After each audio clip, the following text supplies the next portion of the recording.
Hello, नमस्कार, सुस्वागतम साथियों। तो आप सभी का स्वागत है आप सभी के अपने चैनल RBSC इंग्लिश क्लासेस में। देखिए साथियों, हम मैथ में चैप्टर नंबर 10वां चल रहे हैं, जो कि कौन सा है, बिंदु पद, जिसे हम लोकस भी कहते हैं। और आज जो है हम उसका सबसे लास्ट वाला लेक्चर डिस्कस करेंगे, जो कि आपका चौथा लेक्चर है। इसमें जो है हम बाकी बच्चे जितने भी सवाल है 10.1 के, उनको हल कर लेंगे। और जो है विविध प्रश्न 10.2 जो है उसके भी एक तो सवाल है 10.1 के लायक, उसको भी जो है हम हल कर लेंगे। ठीक है, इसके बाद जो है ना ये आपका चैप्टर कंप्लीट हो जाएगा। और इसके बाद हम चैप्टर करेंगे 11th, जो कि है आपका समरूपता।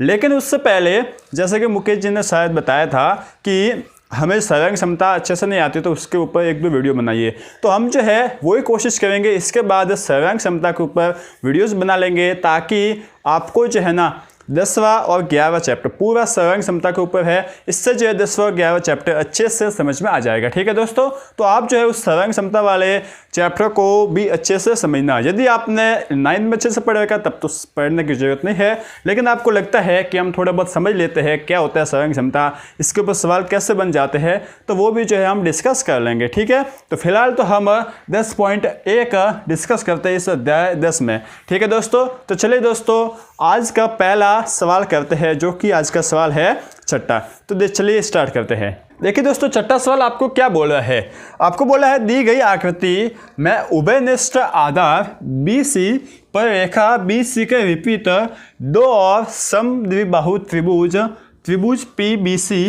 और त्रिभुज QBC है। सिद्ध कीजिए कि P और Q को मिलाने वाली रेखा BC पर समकोण बनाती है। आपको जो है क्या बोल रखा है कि एक BC भुजा है। ठीक है दोस्तों, BC क्या है, आधार है, उभयनिष्ठ भुजा है दोनों की। अब इसके दोनों और जो है ना दो त्रिभुज है, जो कि कौन से है, समद्विबाहु। समद्विबाहु त्रिभुज क्या होते हैं, जिसके दो भुजाएं समान होती है। ठीक है, तो समद्विबाहु त्रिभुज है त्रिभुज PBC और त्रिभुज QBC। ठीक है, अब त्रिभुज PBC में भुजा ये और ये समान है, और त्रिभुज QBC में भुजा ये और ये समान है। ठीक है दोस्तों, तो आपको सिद्ध करना है कि जो आपकी PQ रेखा है ना, P और Q को मिलाने वाली जो रेखा है ना, वो BC को समकोण पर क्या करती है, BC पर समकोण बनाती है।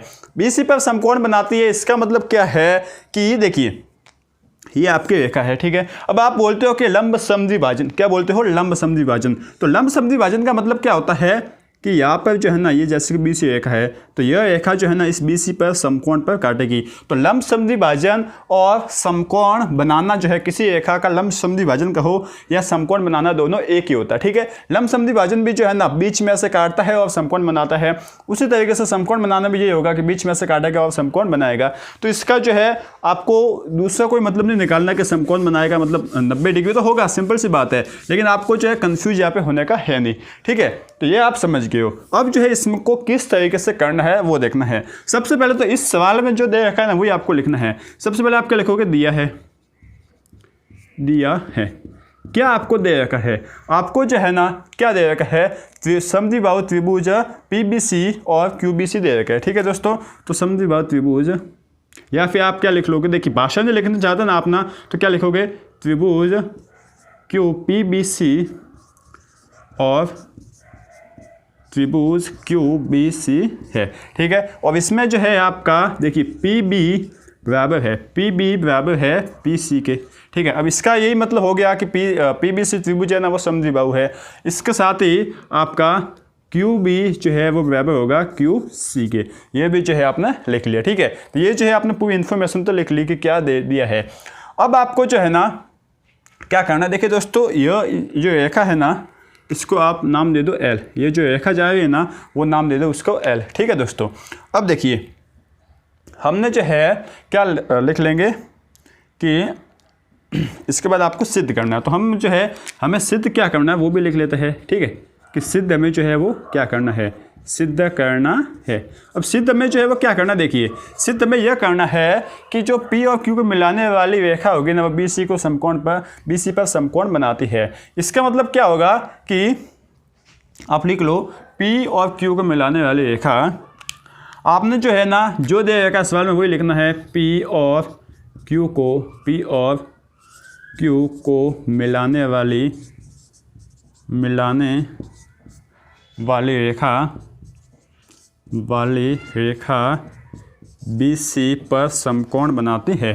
ठीक है दोस्तों, बी सी पर समकोण बनाती है, ये जो है आपने लिख लिया। जो सिद्ध करना है ना वही लिख लिया, बनाती है। बाकी कुछ लिखने का है ही नहीं ना, आपको झंझट में रखने नहीं है, कोई आपको समझ में नहीं आए। बाई चांस ये भी जो है आपको समझ में नहीं आ गया होता तो आप इसमें से लिख सकते थे कि आपका एक त्रिभुज पी बी सी और क्यू बी सी जो है ना दो समद्विबाहु त्रिभुज दे रखे हैं। ठीक है, लेकिन इतना तो जो है हमें समझ में आता है। अब हम लिखना है, अब जो है हमें क्या लिखना है, उपपत्ति। मतलब हम जो है अब सिद्ध करने जा रहे हैं कि कैसे इसको सिद्ध करेंगे। तो सबसे पहले जो है ना आप ये देख लो, आप सबसे पहले ये लिख लो कि P और Q को मिलाने वाली रेखा को एक नाम दे दो। माना कि P और Q को मिलाने वाली रेखा जो है क्या है, L है। ठीक है, माना कि P और Q को मिलाने वाली रेखा क्या है, L है। ठीक है, ये जो है आपने मान लिया। अब ये जो माना ना, इससे जो है आपको बहुत फायदा होगा। अब जो है आप जाओ त्रिभुज पी बी और सी में। कहाँ पे जाओ, त्रिभुज पी बी सी में। आप लिखोगे त्रिभुज पी बी सी में। अब त्रिभुज पी बी सी में क्या खास है, देखिए दोस्तों, त्रिभुज पी बी सी में आपको ये दे रखा है पी बी बराबर पी सी। ये जो है आपको दे रखा है, आप लिखोगे दिया है। ठीक है, यह आपको दे रखा है। इसका मतलब क्या हुआ, ये आप बताइए कि इस त्रिभुज पी बी सी में हम जो है एक एक करके देखते हैं। त्रिभुज पी बी और सी, ये जो है आपको त्रिभुज दे रखा है। अब इस त्रिभुज पी बी सी में ये आपका पी बी और पी सी रेखा जो है ना वो बराबर है। इसका मतलब क्या हुआ कि कोई एक समद्विबाहु त्रिभुज है, उससे जो है ना कोई एक बिंदु P जो है वो समान दूरी से B और C दोनों से समान दूरी पर स्थित है। तो आपकी प्रमेय 10.1 क्या कहती है, आपकी प्रमेय 10.1 यह कहती है कि किसी दो समदूरस्थ बिंदुओं से या फिर किसी दो बिंदुओं से समदूरस्थ स्थित किसी बिंदु से या फिर किसी बिंदु का बिंदु पद जो है ना उन दो बिंदुओं को मिलाने वाली रेखाखंड का लंब समद्विभाजन होता है। बात समझ में आ गई ना। मतलब हम शॉर्ट में कहें ना तो यदि इस P और B जो आपका B और C है ना, इस B और C से ये बिंदु P समान दूरी पर होगा और समान दूरी पर है। देखिए दोस्तों, ये दूरी भी एक जैसी हो, ये दूरी भी एक जैसी, मतलब B और C से ये P समान दूरी पर है। तो यदि B और C से P समान दूरी पर होगा ना, इसका मतलब इस P से जो जाने वाली रेखा होगी ना वो इस BC को क्या करेगी, लंब समद्विभाजन करेगी, यानी कि समकोण पर काटेगी। तो आप जो है अब यहाँ पे क्या लिखोगे, प्रमेय आपको लिखना है प्रमेय 10.1 से, प्रमेय 10.1 से बिंदु P से या फिर बिंदु P से जाने वाली रेखा L, बिंदु P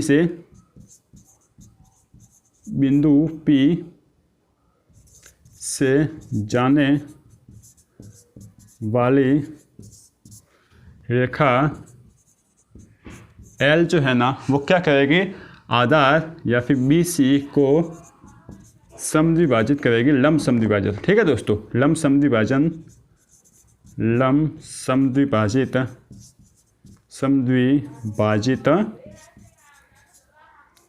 करेगी। ये जो है आप बात समझ गए होंगे, ये बात जो है अच्छे से आप समझ गए होंगे। इसको जो है कोई मतलब इसमें डाउट वाली बात है ही नहीं, ये तो आप पढ़ के आए हो। ठीक है, इसके ऊपर तो हमने 10.1 प्रमेय को सिद्ध भी किया था, तो इसमें टेंशन वाली बात है नहीं, इतना जो है आप समझ गए। अब आप जाओ त्रिभुज क्यू बी और सी में। कहाँ पर जाओ, त्रिभुज क्यू बी और सी में, ये वाला त्रिभुज। इस त्रिभुज में गए तो इस त्रिभुज में भी आपने क्या देखा कि जो क्यू बी है ना और क्यू सी दोनों समान है। मतलब इस बी से ये क्यू, इस बी से क्यू की जितनी दूरी है ना उतनी को उतनी दूरी इस क्यू की सी से भी है। ठीक है, इसका मतलब क्या हुआ कि ये त्रिभुज भी समद्विबाहु हुआ। इसका मतलब कि इस Q से भी जाने वाली जो रेखा होगी ना वो इस BC को क्या करेगी, लंब समद्विभाजित करेगी। बात समझ रहे हो ना, क्योंकि B और C मैंने यही बताया है, वापस बताता देखिए, यदि कोई बिंदु B और C इन दोनों से समान दूरी पर होगा, यदि समान दूरी पर होगा तो इस Q से जाने वाली जो रेखा होगी ना वो इस आधार को लंब समद्विभाजित करेगी। यही है हमारी 10.1 प्रमेय। तो सेम यहाँ पे वही कंडीशन हो रही है। तो हम क्या लिखेंगे, इसी प्रकार देखिए, इसी प्रकार त्रिभुज क्यू बी सी में। अब त्रिभुज क्यू बी सी में जो है ना बिंदु Q से, देखिए बिंदु Q से क्या लिखोगे आप, बिंदु Q से जाने वाली, बिंदु Q से जाने वाली रेखा, जाने वाली रेखा जो है ना, जाने वाली रेखा क्या है, जाने वाली रेखा L BC को लंब समद्विभाजित, लंब समद्विभाजित करेगी। ठीक है, समद्विभाजित करेगी, समद्विभाजित, ये जो है आपने लिख लिया। अब जो है यह रेखा BC को लंब समद्विभाजित करती है। ठीक है दोस्तों, लंब समद्विभाजित करती है। अब इसका मतलब क्या हुआ, देखिए अब यह P से जाने वाली रेखा L है, यह भी इस BC को लंब समद्विभाजित करती है, और इस Q से जाने वाली रेखा L है, वो भी जो है इस BC को लंब समद्विभाजित करती है। और यह Q और P, मतलब P और Q दोनों कहाँ पर है, इस रेखा L पर ही है ना। इसका मतलब ये जो L रेखा है ना, वह बिंदु P और Q दोनों को मिला रही है। ठीक है दोस्तों, तो अतः जो आप क्या लिखोगे, चूंकि रेखा L बिंदु P और Q दोनों को मिलाती है, और Q दोनों को मिलाती है, यह जो है आपने लिख लिया कि दोनों को यह मिलाती है। ठीक है, अब दोनों को मिलाती है ना, तो बस आपका जो है अब काम हो गया। क्या काम हो गया कि इस P और Q को मिलाने वाली जो रेखा L है ना, वो BC को लंब समद्विभाजित कर रही है। तो अब जो है आप क्या लिखोगे, अतः बिंदु P और Q को मिलाने वाली रेखा L है, वो BC को समकोण, BC पर समकोण बनाती है या BC को लंब समद्विभाजित करती है। यही जो है आपको सिद्ध करना था। ठीक है दोस्तों, अब आप क्या लिखोगे, अतः लिख कर जो है आप ये लिख लेना, अतः बिंदु P और Q को मिलाने वाली रेखा BC पर समकोण बनाती है। यह जो है आपका काम हो गया। अब आप लिख लीजिए इति सिद्धम। तो यह है आपका सवाल नंबर 6। बिल्कुल इजी है, आसान है, आप जो है आराम से इसे कर सकते हो, कोई इसमें हड़बड़ाहट वाली बात है नहीं। ठीक है, सब कुछ समझने लायक है, बस आपको एक एक स्टेप लेकर समझना है। तो यह जो है आपको इस तरीके से 6 सवाल को करना है। अब हो सकता है कि किसी के मन में ये डाउट आए कि आपने यहाँ पर 10.1 प्रमेय से किया है, लेकिन आपने यहाँ पे इसको सिद्ध क्यों नहीं किया, जिस तरीके से हम प्रमेय 10.1 में किया था सिद्ध कि इसको और इसको क्या बताया, सर्वांग सम बताया, इसके बाद जो है आपने ये कोण एक जैसे बताया, उसके बाद 180 से 90 निकाल लिया। तो इस तरीके से यहाँ पर क्यों नहीं किया। तो देखिए दोस्तों, हमने ये प्रमेय किस लिए पढ़ी है, किस लिए याद की है, आज के दिन के लिए ही। मतलब यदि हमारे पास कहीं ऐसा सवाल आ जाए तो उनको जो है, उनके लिए हम इतनी बड़ी रामायण ना करके इन 2 लाइनों में ही निपटा दे, इसलिए जो है हमने 10.1 प्रमेय समझी है और इस 10.1 प्रमेय को याद किया है। ठीक है दोस्तों, इसलिए जो है आपको ये सवाल 10.1 प्रमेय से ही करना है। और यदि आपको फिर भी लगता है कि नहीं मैं तो सर्वांग सम बता के इस त्रिभुज, दोनों त्रिभुज को सर्वांग सम बता के करूँगा, तो जो है आप कर सकते हो, इसमें कोई प्रॉब्लम वाली बात है नहीं। ठीक है दोस्तों, लेकिन यह सवाल जो है आसानी से आपका हो रहा है, तो जो है आप इसको इसी विधि से कर लीजिए। ठीक है, तो यह है आपका 6वां सवाल। इसके बाद हम हल करते हैं सवाल नंबर 7वां। अब देखिए दोस्तों, 7वां सवाल हम करते हैं। 7वां सवाल जो है ना, हमें क्या बोल रखा है, आकृति में उभयनिष्ठ, ये जो आकृति दे रखी है इसमें उभयनिष्ठ भुजा QR पर एक ही और 2 समद्विबाहु त्रिभुज PQR और त्रिभुज SQR स्थित है। सिद्ध करना है कि रेखा SP जो है ना, ये रेखा SP जो है वो QR की लंब अवधक है। SP जो है वो भुजा, जो SP रेखा जो है ना, वो भुजा QR की लंब अवधक है। यह जो है हमें सिद्ध करना है। सेम ये किसके जैसा सवाल है, 6ठे सवाल जैसा। 6ठे सवाल में जो भुजा थी ना, जो त्रिभुज थे वो एक दूसरे के विपरीत थे, इसमें दोनों त्रिभुज एक ही साइड है। ठीक है, अब जिस तरीके से हमने 6ठे सवाल को किया है ना, सेम उसी तरीके से हम 7वें सवाल को करते हैं। देखिए कैसे करेंगे हम। आपको सबसे पहले क्या लिखना है, सिद्ध दिया है। ठीक है, यह दिया है, क्या दे रखा है, यह जो है आपको लिखना पड़ेगा। तो आपको जो है क्या दे रखा है कि 2 त्रिभुज दे रखे हैं, त्रिभुज PQR, त्रिभुज क्या है आपके पास PQR और त्रिभुज SQR है। यह जो है आपको 2 त्रिभुज दे रखे हैं और ये दोनों त्रिभुज समद्विबाहु है। इसका मतलब इस त्रिभुज PQR त्रिभुज में रेखा PQ किसके बराबर होगी, PR की।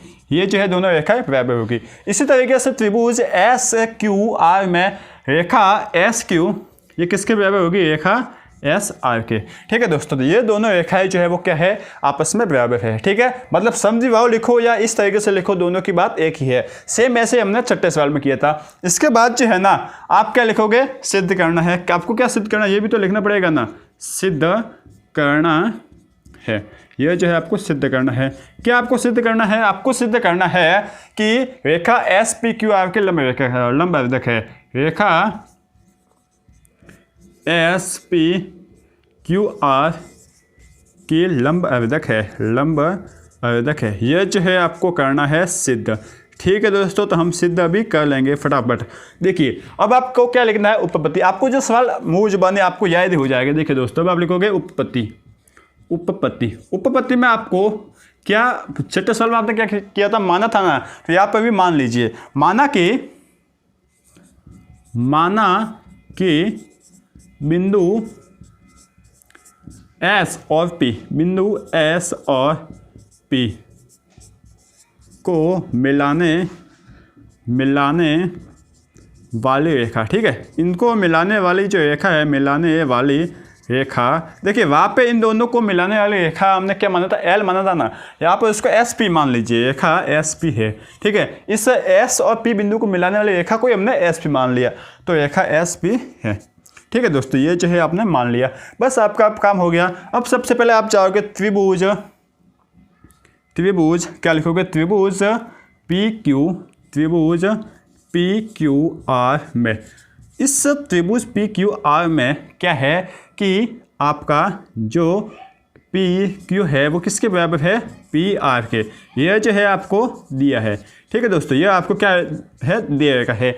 अब यदि यह पी जो बिंदु है ना, देखिए Q R, sorry P Q और पी आर दोनों बराबर है। इसका मतलब इस क्यू से यह पी भी बराबर है और इस आर से यह पी जो है वो बराबर है। मतलब पी क्यू से भी बराबर है और आर से भी बराबर है। इसका मतलब यदि कोई बिंदु क्यू पी और आर दोनों से बराबर हो तो इस बिंदु से जाने वाली रेखा जो होगी ना, या फिर इस बिंदु का बिंदु पथ होगा, वो इस क्यू आर का जो है क्या होगा, लंब अवधक। यही तो हमने सीखा है, तो हम लिख लेते हैं।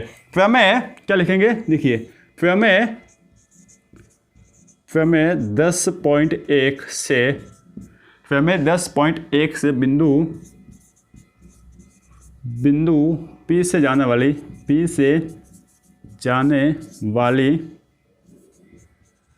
रेखा क्या है, रेखा क्यू आर की लंब अवधक होती है। ठीक है, लंब अवधक होती है। यह जो है आपने लिख लिया, होती है। तो भी ठीक है दोस्तों, तो अतः ये जो है पी से, बिंदु पी से जो है जाने वाली रेखा जो है ना, क्या हो जाएगा, इस बिंदु पी से जाने वाली रेखा एस पी जो है वो क्यू आर की लंब अवधक होगी। ठीक है दोस्तों, तो अतः आप लिखोगे, अतः एस पी रेखा, आप लिखोगे रेखा एस पी क्यू आर की लंब अवधक होगी। या फिर इसको जो है आप बाद में लिख लीजिए। ठीक है दोस्तों, इसको जो है आपको बाद में लिखना है। अब जो है आप क्या लिखोगे, ठीक इसी तरीके से, इसी तरह, ठीक है, इसी तरह जो है त्रिभुज आप लिखो एस क्यू और आर में, त्रिभुज एस क्यू और आर में। अब इस त्रिभुज एस क्यू आर में जो है क्या होगा, इस त्रिभुज एस क्यू आर में भी जो है ना क्या होगा कि इस बिंदु एस को मिलाने वाली रेखा जो है वो क्या होगी, क्यू आर की लंब अवधक होगी। ठीक है दोस्तों, तो इसी तरह के त्रिभुज एस क्यू आर में बिंदु एस को मिलाने वाली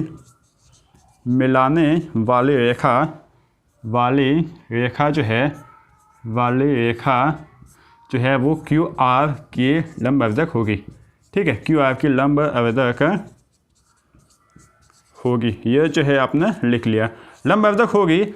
यह जो है आपका काम हो गया। अब जो है आप क्या करोगे, अब आपको पता है कि चूँकि एस और पी बिंदु को मिलाने वाली रेखा एस पी है। ठीक है, आप लिखोगे चूँकि एस और पी बिंदु को मिलाने वाली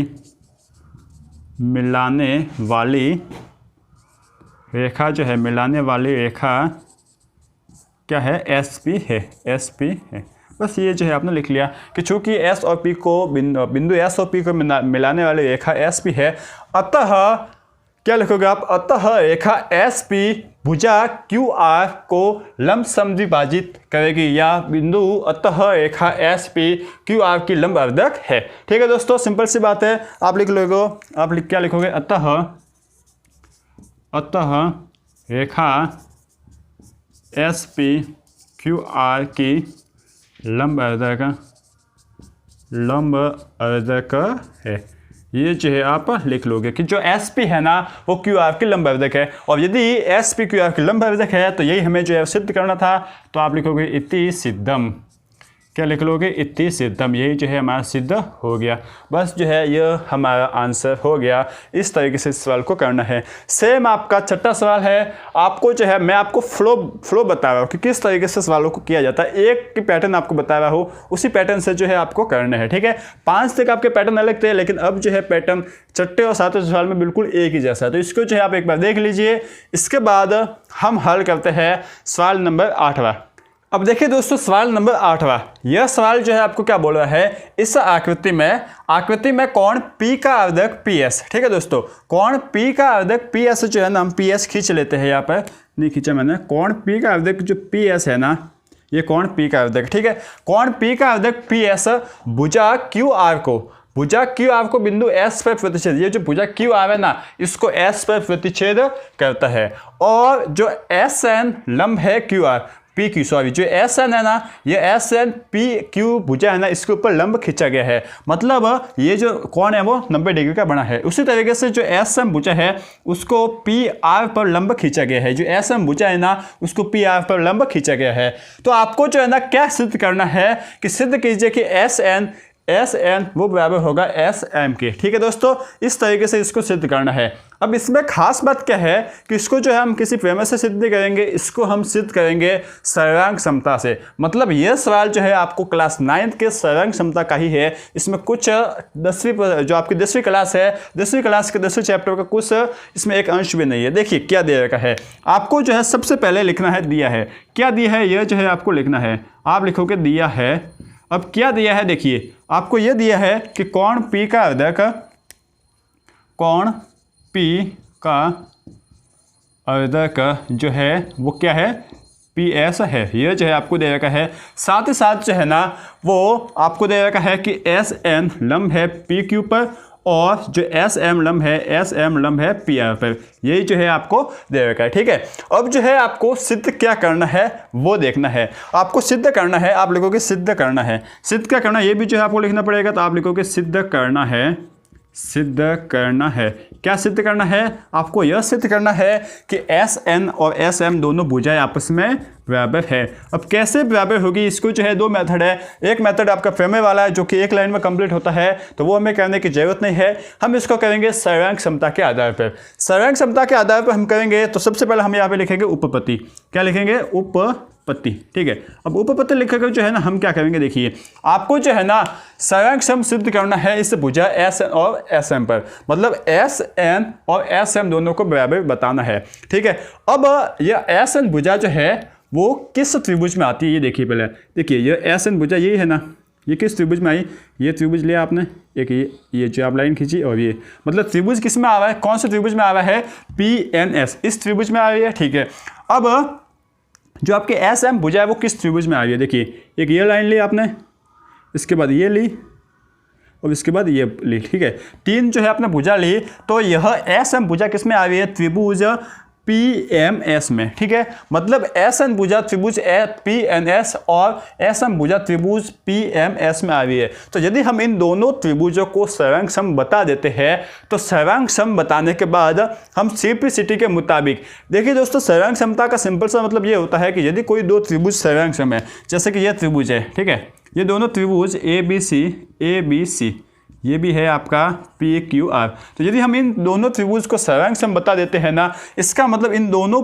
त्रिभुजों की जो भुजा है ना, जैसे कि इन दोनों त्रिभुजों को आपको सारांश में बता लिया, मतलब इस दोनों त्रिभुजों की कोई भी दो भुजाएं जो है ना वो क्या होगी, आपस में बराबर होगी। भुजाएं हो गई, कोण हो गया, कुछ भी जो है सब कुछ एक जैसा है, मतलब ये दोनों त्रिभुज सारांश हो गए। इसका मतलब ये भुजा और ये भुजा भी बराबर हो जाएगी, ये भुजा और ये भुजा भी बराबर हो जाएंगे, कोण भी बराबर हो जाएंगे, सब कुछ एक जैसा हो जाएगा। ठीक है, जैसे कि हम कैसे हम जैसे कि मैथ में अक्सर कहते हैं कि x is equal to y, इसका मतलब x जो x है वही y है और जो y है वही x है। तो सारांश हम दो त्रिभुजों को बताने के बाद हम पहला वाला त्रिभुज ले दूसरे वाले त्रिभुज ले, दोनों में एक जैसी बात हो जाती है, तो वो होता है सारांश क्षमता। तो इसको कैसे सिद्ध करेंगे, देखिए दोस्तों, आप लिखोगे त्रिभुज, क्या लिखोगे, त्रिभुज, आप हम यहाँ से करते हैं त्रिभुज, आप लिखोगे PNS और त्रिभुज, दूसरा त्रिभुज लोगे PMS में, दो त्रिभुज जो है आपने ले लिए। अब यहाँ से जो है ना इन दोनों त्रिभुज में, यहाँ से जो है आपको इन दोनों त्रिभुज में कोई भी तीन चीज जो है वो इक्वल बतानी है। तो तीन चीज इक्वल कैसे बताओगे, देखिए दोस्तों, आपकी ये जो भुजा है ना PS, पहली भुजा कौन सी है, PS, ठीक है, यह किसके बराबर होगी, SP के, PS SP के। मैंने आपको बताया है कि जो भुजा दोनों त्रिभुजों में आती है ना, देखिए दोस्तों, ये जो भुजा है ना वो इस त्रिभुज में भी आती है और इस त्रिभुज में आती है, दोनों त्रिभुजों में आती है, तो उस भुजा को हम कहते हैं उभयनिष्ठ। ठीक है, क्या कहते हैं, उभयनिष्ठ, मतलब ये इस दोनों त्रिभुजों में है, इसका मतलब यह एक जैसी होगी, तो हम लिखेंगे उभयनिष्ठ भुजा। पहली जो है हमें एक बात मतलब हमने सही कर ली। दूसरी बात हम सही करते हैं, तो आपको बोला है कि जो SP भुजा है ना, SP या PS भुजा जो है वो कोण P का अवदक है। देखिए दोस्तों, मैं बताता हूँ, जैसे कि ये आपका कोण कौन सा है, 60 डिग्री का। ठीक है, ये आपका कोण है 60 डिग्री का। अब आपको बोल लिया कि इस 60 डिग्री कोण का अवदक खींचिए। अवदक का मतलब क्या है कि इस 60 डिग्री कोण को आप आधा कीजिए। तो जब आप 60 डिग्री कोण को आधा करते हो ना, दो कोण बन जाते हैं, एक 30 का और दूसरा भी 30 का। इसका मतलब ये दोनों कोण जो है ना, ये x और यदि ये y है, तो ये दोनों कोण जो है वो आपस में बराबर हो जाएंगे। तो यदि ये कोण P था, ठीक है दोस्तों, ये कोण P था और इस कोण का हमने अवदक खींच लिया PS, इसका मतलब ये कोण और ये कोण अब क्या हो गए, बराबर हो गए। तो उसको भी जो है हम लिख लेते हैं, यहाँ पे दो कोण बराबर हो गए, तो इसको भी अब लिख लेते हैं। तो देखिए क्या आ जाएगा, इसको भी हम लिखेंगे, तो हम लिखेंगे कोण, क्या लिख देंगे, देखिए दोस्तों, कोण SP या NPS बराबर कोण MPS। ठीक है, ये भी जो है हमें दे रखा है, क्योंकि अवदक है तो ये भी जो है वो दिया है। ठीक है, ये हमें दे रखा है। इसके बाद जो है ना तीसरी चीज़ हम देखें, तो देखिए दोस्तों, SN लंब है P की भुजा पर, इसका मतलब S और N यहाँ पर जो है कौन सा कोण बना है, ये 90 डिग्री का कोण है। तो हम जो है वो क्या लिखेंगे, देखिए दोस्तों, कोण हम लिखेंगे त्रिभुज या फिर कोण SNP, SNP, ये 90 डिग्री का कोण है बराबर। अब ये कोण भी तो 90 डिग्री का है ना, SMP, ये कोण भी तो जो है वो 90 डिग्री का ही है ना, यही तो जो है आपको दे रखा है। ठीक है, तो अब लिखेंगे कोण SMP। ठीक है दोस्तों, क्या लिखेंगे, बराबर 90 डिग्री लिख लेते हैं, या फिर समकोण लिख लीजिए। क्या लिख लीजिए, समकोण, समकोण, ये जो है आपने लिख लिया। ठीक है दोस्तों, तो ये आपको जो है यहाँ पर 1 2 और 3 चीज़ आपस में आपने इक्वल कर दी, और यदि आपने 3 चीज़ इक्वल कर ली, इसका मतलब ये दोनों त्रिभुज सम हो गए। ठीक है दोस्तों, तो हम यहाँ पे क्या लिखेंगे, देखिए दोस्तों, समकोण को हम इंग्लिश में बोलते हैं राइट एंगल। ठीक है दोस्तों, क्या बोलते हैं, राइट एंगल, RIGHTANGLE, समकोण को हम बोलते हैं राइट एंगल। ठीक है, भुजा को हम बोलते हैं, जो आपकी भुजा होती है ना, उस भुजा को हम बोलते हैं साइड इंग्लिश में। और जो आपकी जो क्या होता है, कोण होता है ना, उसको बोलते हैं सिर्फ एंगल।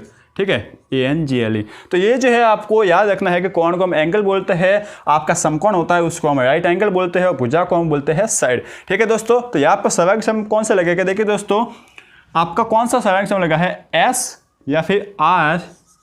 ठीक है, SH से, ठीक है, RHS सारांश समता, या फिर RAS लिख लीजिए, RAS सारांश समता नियम से। या फिर कुछ भी आपको समझ में नहीं आए ना, तो आप क्या कर लीजिए, जैसे कि आपको ये समझ में आ ही नहीं रहा है। ठीक है दोस्तों, जैसे कि ये राइट एंगल वगैरह क्या होते हैं, हमें कुछ समझ में आ ही नहीं रहा है, इसका जो है मैं आपको अच्छे से जो आपको जो अच्छे से अभी मैं आपको वीडियो बनाऊंगा ना, उसमें बताऊंगा। लेकिन यदि आपको यहाँ पर आप आ गए, आपने मान लो सारांश क्षमता नहीं पढ़ी और यहाँ पर आपके पास आ गए, तो आपको इतना तो याद ही होता है कि भुजा को हम बोलते हैं S, साइड, और कोण जो है उसको हम क्या बोलते हैं, ए, ठीक है, एंगल बोलते हैं। तो हम यहाँ पे क्या लिख सकते हैं कि एस ए, ठीक है, एस ए सर्वांग समता नियम से ये लिख सकते हैं। ये फिलहाल टेम्परेरी है, इसके ऊपर जो है आप मार्क कर लीजिए, इसको जो है मैं आपको अच्छे से बताऊंगा। तो देखिए एस ए सर्वांग समता या ए एस ए लिख लीजिए, अच्छा लगेगा, ए एस ए सर्वांग समता नियम से, ठीक है। ये दोनों सर्वांग समता नियम लगा लिया। अब इस नियम से जो है ना, ये दोनों त्रिभुज पी एन एस सर्वांग सम हो जाएगा त्रिभुज पी एम एस के, ठीक है। ये दोनों जो है त्रिभुज सर्वांग सम हो गए। और यदि ये दोनों त्रिभुज सर्वांग सम हो गए ना, तो इस त्रिभुज के अंदर कोई भी जो है ना चीज़ एक जैसी होगी। जैसे कि ये पी एस जो है ना, सॉरी एस एन, यह भुजा जो है ना एस एन, अब ये किसके बराबर होगी, इसके जैसे भुजा कौन सी है, ये, तो ये किसके बराबर होगी, एस एम भुजा के। तो ये है आपकी सर्वांग क्षमता। ये किसके बराबर होगी, कैसे होगी, सीपीसीटी से, सीपीसीटी से। सीपीसीटी हम ऐसे लिखते हैं कि सीपीसीटी से ये होता है, ठीक है दोस्तों। तो इस तरीके से इस सवाल को करना है, बस आपका ये सवाल हो गया। आपको जो है बस उपपत्ति में आकर जो है दो त्रिभुजों को सर्वांग सम बताना, जो आपने बता लिया तो जो है ये आपका सवाल हो जाएगा, ठीक है दोस्तों। तो यह है आपका 8वां सवाल। अब हम लास्टवां सवाल कर लेते हैं इस प्रश्नमाला का, जो कि है सवाल नंबर 9वां। देखिए दोस्तों, अब सवाल नंबर 9वां हम करते हैं। सवाल नंबर 9वां आपको क्या बोल रहा है, आकृति ABC दी गई है आपको। इस आकृति में देखिए BA, ये आपके BA पूछा है, और BC से समदूरस्थ तथा कोण ABC के अंतभाग, इस BA और BC के समदूरस्थ, इन दोनों से समान है, दोनों भुजा से। और ये जो कोण है ना ABC, इसके अंदर अंतभाग में किसी बिंदु का बिंदु पथ ज्ञात कीजिए। आपको जो है सवाल समझ में आ रहा होगा कि ये जो है आपको बोला है कि एक कोण है, ठीक है, ये कोण है। अब इस कोण में BA और BC से एक समदूरस्थ कोई स्थित एक बिंदु है, तो इन दोनों से समदूरस्थ स्थित बिंदु हम ये ले लेते हैं। और इनसे जो है ना, ये बिंदु जो है वो ABC के अंतभाग में, मतलब अंदर, ये बाहर कहीं है नहीं, ठीक है दोस्तों। तो उस बिंदु का बिंदु पथ हमें ज्ञात करना है। तो आपको इस सवाल को देखकर शायद समझ में आ रहा हो, अगर नहीं आ रहा है तो वापस थोड़ा सा और मैं आपको बताता हूँ। अब जो है आपको समझ में आ जाएगा यदि आपने लेक्चर 1 देख रखा है तो इसका, ठीक है। यदि आपने लेक्चर 1 देख रखा है तो आपको ये अच्छे से समझ में आ जाएगा कि यह क्या है, ठीक है। देखिए दोस्तों, इस तरीके से ये सवाल होता है। आपने 10.1 में हमने जो है प्रमेय जो आपका लेक्चर 1 है ना, उसमें हमने प्रमेय 10.2 को डिस्कस किया था, जो कि क्या था, दो प्रतिच्छेदी रेखा। देखिए दोस्तों, प्रतिच्छेदी रेखा ये ना आपस में प्रतिच्छेद कर रही है, ठीक है। दो प्रतिच्छेदी रेखाओं से समदूरस्थ स्थित किसी बिंदु का बिंदु पथ जो है ना, उन दोनों द्वारा बने कोणों का क्या होता है, कोण अवदक होता है। देखिए कोण बने हैं, उनका कोण अवदक ही है ना, ठीक है दोस्तों, यह होता है। तो सेम ये यहाँ पे बोल रखा है। अब जो है इसको करने की कोई जरूरत है नहीं। कैसे लिखना है इस सवाल को देखिए। सवाल जो है ना समझ में आ रहा है ना, 10.2 में आप याद कीजिए कि दो प्रतिच्छेदी रेखाओं, ये दो प्रतिच्छेदी रेखा है BA और BC, दोनों प्रतिच्छेदी रेखा ही है ना। देखिए ये प्रतिच्छेदी रेखा इस तरीके से, ये है A, ये B और C। पीछे वाला मिटा दिया गया है, लेकिन है तो प्रतिच्छेदी ना, पीछे वाला मिटाने से ऐसा तो नहीं हो जाएगा प्रतिच्छेदी नहीं है, प्रतिच्छेदी रेखा है। अब इन दोनों प्रतिच्छेदी रेखाओं से समदूरस्थ स्थित कोई बिंदु है जिसे हम नाम दे देते हैं P। अब इस P जो है ना, समदूरस्थ स्थित बिंदु P का जो है बिंदु पथ क्या होता है, इस P का बिंदु पथ जो है वो इस कोण, जो प्रतिच्छेदी रेखा कोण बनाती है ना, उसका कोण अवदक होता है। यही होता है ना, ठीक है दोस्तों। तो ये सेम कंडीशन यहाँ पे बन रही है, सेम आपको सिचुएशन यहाँ पे दे रखी है। इसका मतलब सेम 10.2 प्रमेय यहाँ पर लगाने हैं। अब इसको सिद्ध करने की जरूरत नहीं है। कैसे लिखना है देखिए, आप लिखोगे सबसे पहले दिया है, आपको दे क्या रखा है, ये भी तो लिखना पड़ेगा ना, दिया है आपको यह दे रखा है कि कोण ABC है, कोण ABC है, या फिर लिख लीजिए कोण ABC है, ठीक है दोस्तों। और AB, BA और BC, BA और BC से समदूरस्थ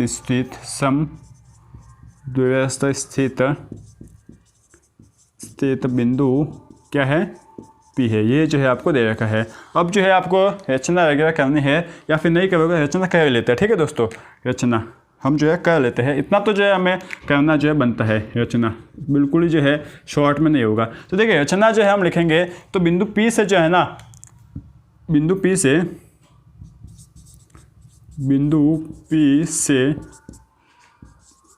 BA व BC भुजा पर लंब डाला, ठीक है, लंब डाला। अब लंब क्यों डाला, देखिए दोस्तों वहाँ पर भी जो मैंने आपको बताया था कि यदि दूरी आपको चेक करनी है ना तो हमेशा हम लंब भी डालते हैं। जैसे कि देखिए ये आपका त्रिभुज है, अब इस त्रिभुज की आपको ऊंचाई चेक करनी है, लंबाई जो है आपको देखनी है कि ये इस त्रिभुज की ऊंचाई कैसी है। तो क्या आप ये आज टेढ़ी रेखा थोड़ी ना लोगे, टेढ़ी रेखा आपने लेते आप हमेशा जो है वो लंब खींचते हैं। अब ये जो इसके लंबे पर दूरी होगी ना वही इस त्रिभुज की ऊंचाई होगी। ठीक है, इसी तरीके से यदि आपको दूरी लेनी है ना तो हम हमेशा लंब ही डालते हैं। तो लंब हमने डाला, ठीक है, लंब डाल दिया। अब आपको जो है उपपत्ति पाना है, उपपत्ति, ठीक है, उपपत्ति जो है क्या करना है, उपपत्ति में आपको करना है कि देखिए चूँकि प्रमेय 10.2 के अनुसार, देखिए दोस्तों मैंने आपको वहाँ पे बताया था कि प्रमेय 10.1 के अनुसार यदि आपको सवाल में को थोड़ा और लंबा लिखना है ना तो आप ये लिख सकते हो कि प्रमेय 10.2 के अनुसार। अब अनुसार लिखने के बाद आप ये भी लिख सकते हो कि प्रमेय 10.2 कहती क्या है या 10.1 प्रमेय कहती क्या है। जैसे कि मैंने वहाँ पे 10.1 प्रमेय लिख कर छोड़ लिया था, लेकिन आप चाहो तो लिख सकते हो कि प्रमेय 10.1 के अनुसार। यहाँ पे हम लिखेंगे प्रमेय 10.2 के अनुसार, ठीक है, प्रमेय 10.2 के अनुसार किन्हीं दो प्रतिच्छेदी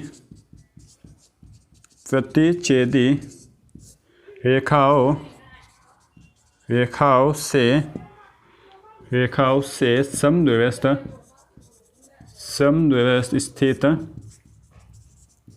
स्थित बिंदु P का बिंदु पथ जो है ना, बिंदु पथ क्या होता है, कोण बिंदु पथ दोनों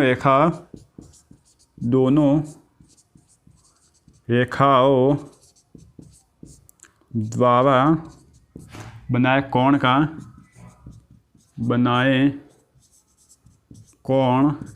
क्या होता है, कोण आवेदक होता है। ठीक है दोस्तों, ये जो है आप लिख सकते हो कोण आवेदक होता है। अब यदि आप ये लिखोगे ना तो जो है एग्जामिनर को भी अच्छा लगेगा कि यार इसको तो जो है वो 10.2 प्रमेय भी अच्छे से याद है, मतलब ये जो है अपने पूरी 100% तैयारी करके आया है, तो वो जो है नंबर आपको पूरे में से पूरे देगा। तो ये आपने प्रमेय लिख लेना। आपको लिखने में क्या जाता है, पेन तो खराब होगी नहीं, थोड़ा टाइम जाएगा तो आपकी जो है फटाफट लिख लो, कोई टाइम जाना है नहीं इसमें। ठीक है दोस्तों, ये आपने लिख ली। तो अब लिखोगे अतः बिंदु P का, यहाँ पे जो है ना बिंदु, यहाँ पे P मत लिखो, अतः बिंदु P का बिंदु पथ कोण ABC का कोण आवेदक होगा। ठीक है दोस्तों, तो ये बस आपका सवाल हो गया, सिंपल सा है ना। अब आप चाहते ना तो इसमें रामायण लिख सकते थे। रामायण क्या कि जिस तरीके से आपने 10.2 में सिद्ध किया था ना सरंग सम त्रिभुज ले गए, उस तरीके से आप कर सकते थे, लेकिन करने की कोई ज़रूरत है नहीं। आपका इससे यदि काम हो रहा है, देखिए दोस्तों फ़र्क पड़ता है। क्या फ़र्क पड़ता है कि इसको लिखने के भी 3 नंबर पूरे मिलते हैं, और वो मतलब पूरी रामायण लिखने जो आप सरंग सम करोगे उसको लिखने के भी 3 नंबर मिलते हैं। इसको लिखने में जाता है आपका 1 से 1.5 मिनट, उसको लिखने में जाता है 3.5 से 4 मिनट, क्योंकि लंबा होता है। 3 मिनट लिख लो ना, 3 मिनट समझ लो, तो आपकी पूरी 1.5 मिनट एक्स्ट्रा जा रही है। ठीक है दोस्तों, अब ये 1.5 मिनट में आपको 3 नंबर दे रहा है, वो 3 मिनट में 3 नंबर दे रहा है, तो फर्क पड़ता है। ये 1.5 मिनट है ना, ये आपकी खूब मायने रखते हैं। यदि आप एग्जाम में बैठोगे और कभी जो है ना 1.5 नंबर जो है आपको एंड में पता चलता है कि 1.5 नंबर की कितनी वैल्यू होती है। आप 1.5 नंबर से कम 10 नंबर ला सकते हो। इसलिए जो है हो सके जितनी से मतलब यदि आपको पॉसिबल हो ना तो कम से कम लाइनों में अच्छे से अच्छा जो है ना सवाल को हल करने की कोशिश कीजिए, जैसा कि इस तरीके से किया गया। ठीक है, और फिर भी आपको सरंग सम बता के सिद्ध करना है तो आप कर सकते हो, यदि आपकी राइटिंग जो है वो अच्छी भी है और आप फास्ट लिखते हो तो। ठीक है दोस्तों, बाकी कोई इसमें प्रॉब्लम नहीं है, ये लिखो या वो लिखो, दोनों की बात एक ही है। ठीक है, कोई ऑब्जेक्शन इसमें है नहीं कि सर ने ऐसा किया है हम ऐसे कर रहे हैं, कोई इसमें प्रॉब्लम होगा, कोई प्रॉब्लम होने की है नहीं। ठीक है दोस्तों, तो यह है आपकी सवाल नंबर 9 और प्रश्नमाला 10.1। अब जो है ना प्रश्नमाला 10.2 तो आपको इस साल करनी है नहीं। ठीक है, 10.2 से एक सवाल भी आपको पूछने का है नहीं। अब आपकी आती है विविध प्रश्नमाला। तो विविध प्रश्नमाला में सिर्फ सवाल नंबर आपको दे रखा है 5वां, शायद सवाल नंबर 500 है। देखिए दोस्तों कौन सा सवाल है, हम देखते हैं। सवाल नंबर देखिए तो आपका 500 सवाल ही है बस यार। इसी सवाल नंबर 500 आपका एक मल्टीपल चॉइस क्वेश्चन है। इसमें दे रखा है कि दो कुछ असमांतर रेखा है सी डी और कोई भी है, क्या नाम दे रखा है, असमांतर रेखा है ए बी और सी डी। आपको दिख रहा होगा सवाल ए डी और सी डी है, ठीक है। असमांतर रेखा का मतलब देखिए ये ऐसे रेखा नहीं है तो कैसे है, इस तरीके से कुछ होगी। अब असमांतर रेखा है इसका मतलब ये प्रतिचित्र करेगी, फिक्स बात है। अब इन असमांतर रेखाओं से समान दूरी पर स्थित बिंदु जो है उसका बिंदु पथ क्या होगा। सिंपल सी बात है ना, उन दोनों रेखा द्वारा बने कोणों का लंब अर्धक, सॉरी कोणों का कोण अर्धक होगा। सिंपल सी बात है। आपका जो है ऑप्शन कौन सा हो जाएगा, ऑप्शन नंबर ख, ठीक है। कि बिंदु P से होकर जाने वाली रेखाओं ए बी तथा सी डी से अंतरित कोण की समद्विभाजक रेखा होगी, मतलब कोण अर्धक होगा। तो इस तरीके से यह आपका सवाल एक ही बनता है विविध प्रश्नमाला में। टोटल मिला के कहने का मतलब ये है कि आपको 10.1 प्रश्नमाला ही करनी है, बाकी कोई दूसरी प्रश्नमाला इस 10 चैप्टर में करने की जरूरत है नहीं, ठीक है दोस्तों। तो इस तरीके से बहुत ही अच्छे से आराम से खुशी खुशी आपका ये 10वां चैप्टर कंप्लीट होता है। उम्मीद है कि आपको जो है अच्छे से समझ में आ चुका होगा। कैसा लगा चैप्टर हमें जो है आप जरूर बताइए, और यदि कोई डाउट है तो वो भी बताइए, हम जो है सॉल्व करने की पूरी कोशिश करेंगे। और इसके बाद हम सर्वांग क्षमता के ऊपर 1-2 लेक्चर लेके आएंगे। उसके बाद हम चैप्टर स्टार्ट करेंगे 11वां, ठीक है। फटाफट जो है ना, देखिए दोस्तों मैं आपको थोड़ा बहुत शेड्यूल बताता हूँ। हम जैन तक मैथ में पूरी प्रश्नमाला पूरे जो है सिलेबस कंप्लीट कर लेंगे। इसके बाद आपका पेपर पैटर्न होगा, आप जो मॉडल पेपर होगा वो सब जो है चलते रहेंगे। उसके बाद तब तक के लिए जैन तक का आप अपना कोर्स भी कर लीजिए और साथ ही साथ रिवीजन भी करते जाइए। और मैं जो एक वीडियो भी बनाने वाला हूँ। अभी देखिए दोस्तों, आपको ये प्रॉब्लम आ रही है ना कि आप चाहे प्राइवेट स्कूल में हो या गवर्नमेंट स्कूल में, आपको ये प्रॉब्लम आ रही है कि आपके जो आपके क्लास टीचर है वो आपको होमवर्क भी डाल रहे हैं। तो उस होमवर्क को करने में आपको ये प्रॉब्लम आ रही है कि हम होमवर्क को करें या आपने पढ़ाई करें, ठीक है दोस्तों। तो उन दोनों को मैनेज करके किस तरीके से आपको पढ़ाई करनी है, किस तरीके से आपको आगे का शेड्यूल करना है, उसके बारे में मैं एक वीडियो लेके आ रहा हूँ। वो वीडियो जो है आप जरूर देखना और अपने साथियों को भी जरूर शेयर करना, ठीक है दोस्तों। फिलहाल के लिए आप पढ़ते रहिए, आगे बढ़ते रहिए और अपनी 10वीं की तैयारी करते रहिए, और साथ ही साथ बने रहिए RBSC इंग्लिश क्लासेस के साथ, ठीक है दोस्तों। Thank you.